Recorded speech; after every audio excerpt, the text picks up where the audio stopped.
Israel ও যুক্তরাষ্ট্রের যৌথ বিমান হামলার পর থেকে ইরান উপসাগরীয় দেশগুলোর উপর শত শত হামলা চালিয়েছে। দেশভিত্তিক হামলার সেই পরিসংখ্যানের একটি প্রতিবেদন প্রকাশ করেছে বার্তা সংস্থা রয়টার্স। প্রতিবেদনে 4টি উপসাগরীয় দেশের উপর চালানো হামলার বিস্তারিত তথ্য তুলে ধরেছে। সবচেয়ে বেশি হামলা চালানো হয়েছে সংযুক্ত আরব আমিরাতে। এখানে 189টি ব্যালিস্টিক ক্ষেপণাস্ত্র শনাক্ত করা হয়েছে, যার মধ্যে 175টি প্রতিহত করা হয়েছে, 13টি সমুদ্রে পড়েছে এবং একটি আমিরাতের ভূখণ্ডে আঘাত এনেছে। ড্রোন শনাক্ত করা হয়েছে 441টি, এর মধ্যে 876টি প্রতিহত করা হয়েছে এবং 65টি আমিরাতের ভূখণ্ডে পড়েছে। এছাড়া ক্রুজ ক্ষেপণাস্ত্র শনাক্ত করা হয়েছে 8টি, এগুলোকেও সফলভাবে ধ্বংস করেছে আমিরাত। দ্বিতীয় অবস্থানে রয়েছে উপসাগরীয় আরেক দেশ কাতার। 101টি ব্যালিস্টিক ক্ষেপণাস্ত্র শনাক্ত করা হয়েছে কাতারে, যার মধ্যে প্রতিহত করা হয়েছে 98টি। এছাড়া 2টি সুখোই Su-24 বিমান শনাক্ত ও প্রতিহত করা সহ 39টি ড্রোন ও 3টি ক্রুজ ক্ষেপণাস্ত্র শনাক্ত করা হয়েছে, যার মধ্যে 24টি ড্রোনকে এবং 3টি ক্রুজ ক্ষেপণাস্ত্র প্রতিহত করা হয়। তৃতীয় অবস্থানে রয়েছে বাহরাইন। দেশটিতে 73টি ক্ষেপণাস্ত্র এবং 91টি ড্রোন ধ্বংস করা হয়েছে। এছাড়া কুয়েতেও হামলা চালিয়েছে ইরান। এখানে 178টি ব্যালিস্টিক ক্ষেপণাস্ত্র ও 384টি ড্রোন শনাক্ত করা হয়েছে। এখানেও সবগুলোকেই প্রতিহত করা হয়েছে।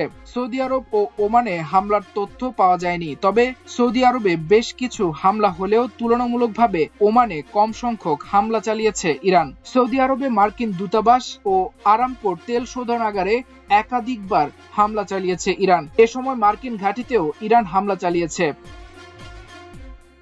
এদিকে যুদ্ধ শুরুর পর থেকে ইরানে এখন পর্যন্ত 5000-এরও বেশি বোমা ফেলেছে ইসরায়েলের বিমান বাহিনী। ইরানের বিভিন্ন স্থানে এখনো হামলা অব্যাহত রয়েছে। সামাজিক যোগাযোগ মাধ্যম এক্সে দেওয়া এক বিবৃতিতে ইসরায়েলের সামরিক বাহিনী এ তথ্য জানায়।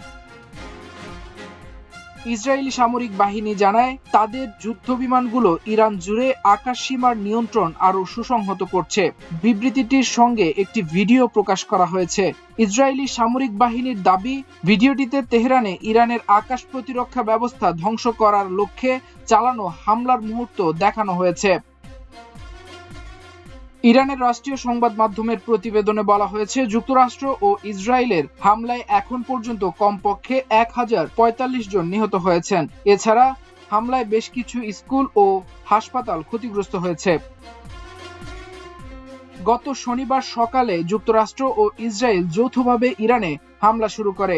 হামলার ওই দিনই ইরানের সর্বোচ্চ নেতা আয়াতুল্লাহ আলী খামেনি নিহত হন। ওদিকে মার্কিন বাহিনীর হামলায় আন্তর্জাতিক জলসীমায় ডুবে যাওয়া ইরানি যুদ্ধ জাহাজ থেকে এখন পর্যন্ত অন্তত 87 জনের মরদেহ উদ্ধার করা হয়েছে বলে জানিয়েছে শ্রীলঙ্কার নৌবাহিনী।